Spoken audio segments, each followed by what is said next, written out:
Hello everyone and welcome to another art lesson with me, Mr. Richardson. This activity is for my grade 3 students and you're going to be creating a mixed media art piece.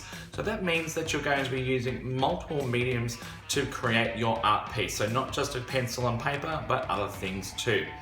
And you're going to be creating a portrait of your family. So your family members, but it's going to be a little bit different. It's not just drawing the people as you would normally see them, but you're going to be using geometric shapes. Now I'm sure that you've probably learned a little bit about geometric shapes in your maths class. So we're talking things like 3D shapes, like this box of crackers here. You would probably identify that this is a square at the end here and a rectangle on the side, but put all together, this is a square prism. And for another example, my apple here is not a perfect shape, but is very close to a round sphere. So they are the two main 3D shapes that we are going to be using as our inspiration to create our portraits of our family members. So you're going to need a piece of plain paper, a grey pencil, an eraser, a glue stick, a pair of scissors, some magazine pictures, and something to colour with. So either coloured pencils or coloured textures. So grab all your stuff and let's get started. Okay, to start with, you're going to have to turn your piece of paper to landscape so it is long ways like this. And you're going to set your baseline of where your family member characters are going to stand. We're going to do that by just lightly drawing this arc. So an arc is like a part of a circle. Just very, very lightly. Notice I'm not holding my pencil like I'm writing. I'm holding it kind of sideways, so I just want to do light sketching line. Now, it all depends on how many family members you have got. So, and you're going to be using this square prism shape as your inspiration for the main body of your each person that you're going to draw. You might think, oh, it's a little bit tricky to draw this square prism because we've got these rectangles, 1, 2, 3, 4, and then we've got the squares on the end, 5, 6. But I can show you here, it is quite easy. So think that you need to draw really lightly, like sketch lines to start off with, rather than really heavy drawing lines. So that way it's going to be easy to rub out any mistakes that you make. So to start off with, I'm going to draw my two parents that I've got. So I put them in the middle. So what you start off with, one is like a really, really wide V shape. And then from that V shape, you're going to then turn it into a long Y. And then you're going to do the same, but stop before you get to the bottom of that one. So the ones on the outsides are going to be a little bit shorter than the middle one. And then you're going to finish it off with another wide V shape at the bottom. So it kind of looks like an open book. And then you're going to leave that for the moment, and then I'm going to do essentially, which kind of looks like 4 books opened up, standing on an arc. Very, very strange at the moment. Now, of course, that's the main body part. So pretend that it's kind of like Lego people, I guess.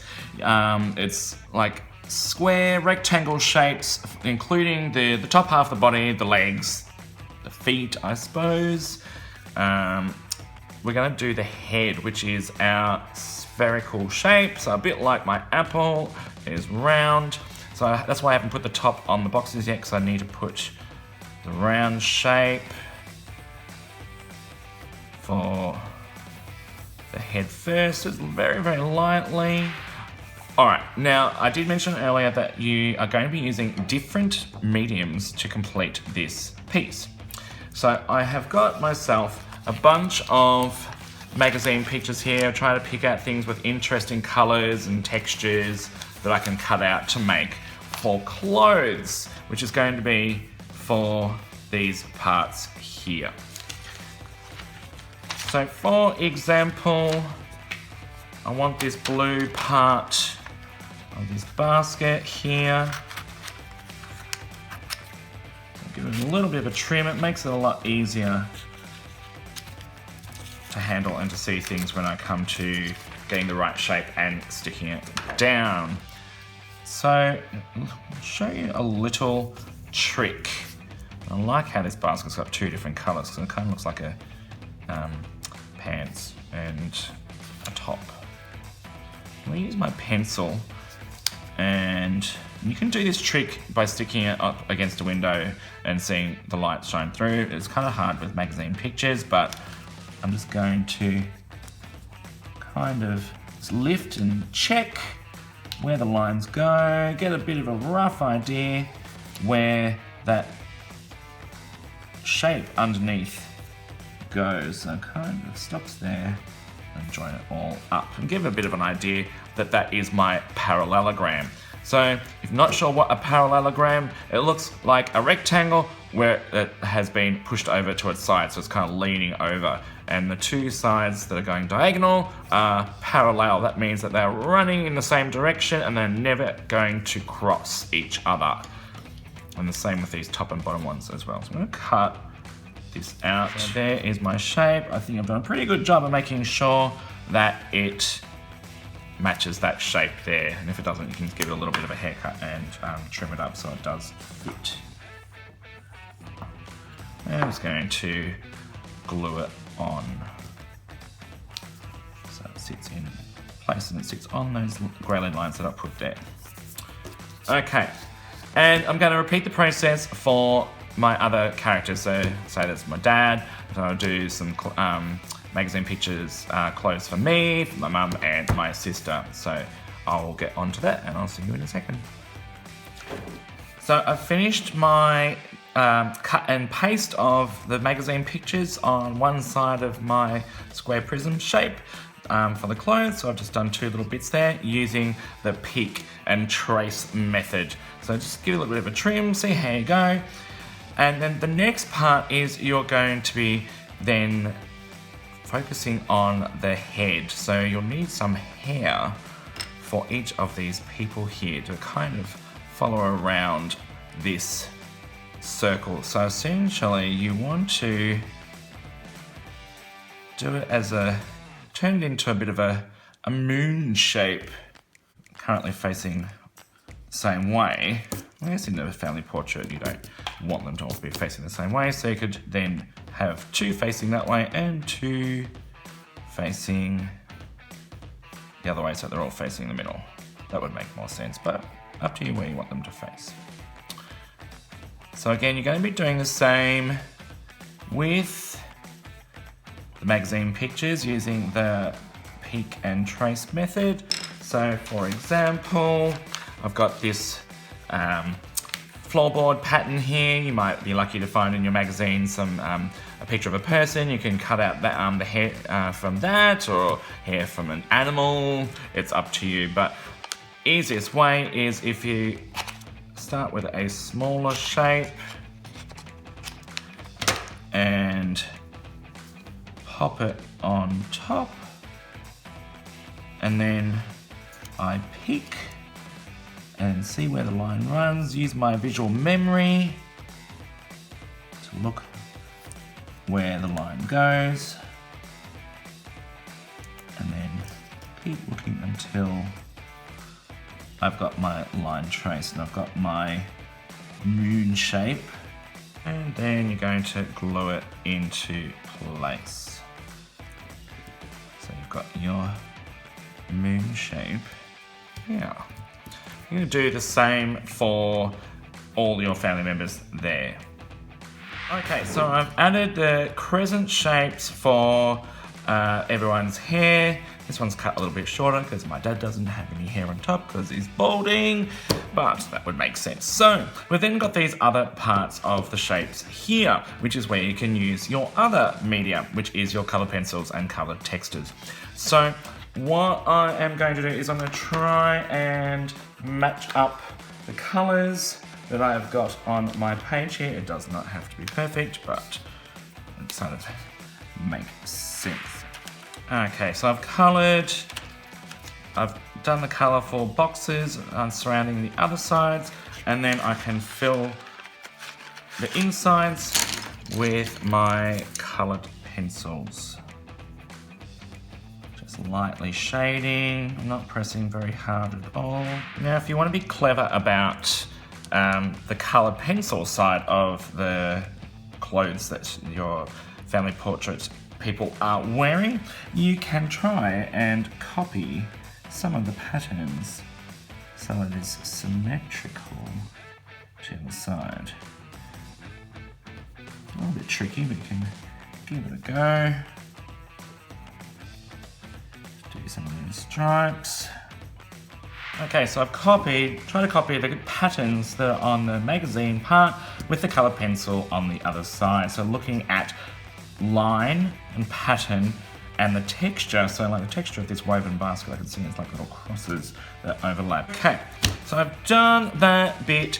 So what you can do now is start to focus on the faces.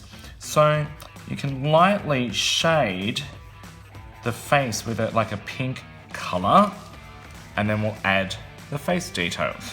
Lightly shade.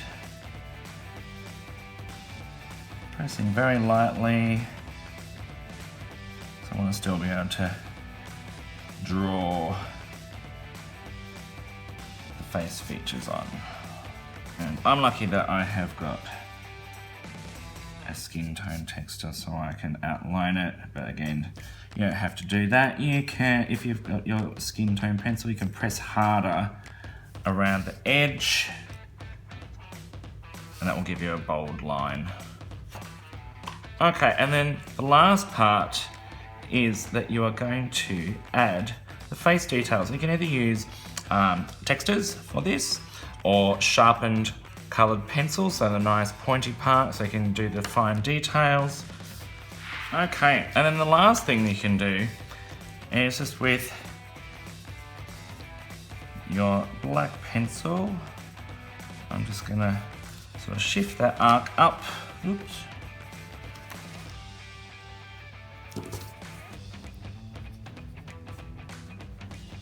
And very lightly just create a bit of a shaded floor for the pig people, my pig family members to sit on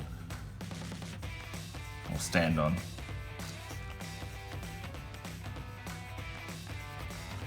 A great lesson. You also learned some maths.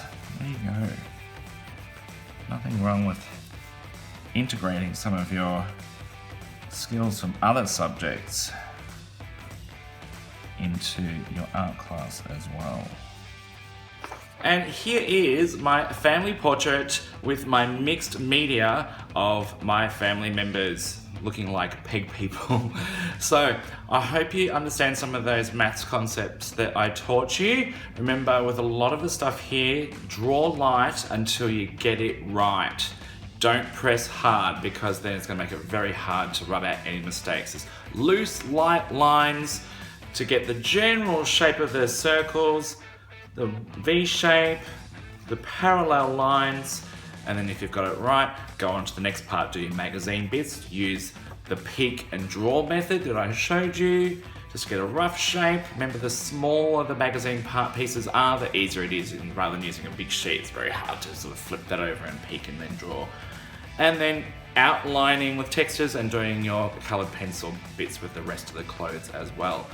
Can't wait to see what you come up with your family portrait pictures, and I hope you enjoy this activity. But until next time, see you later.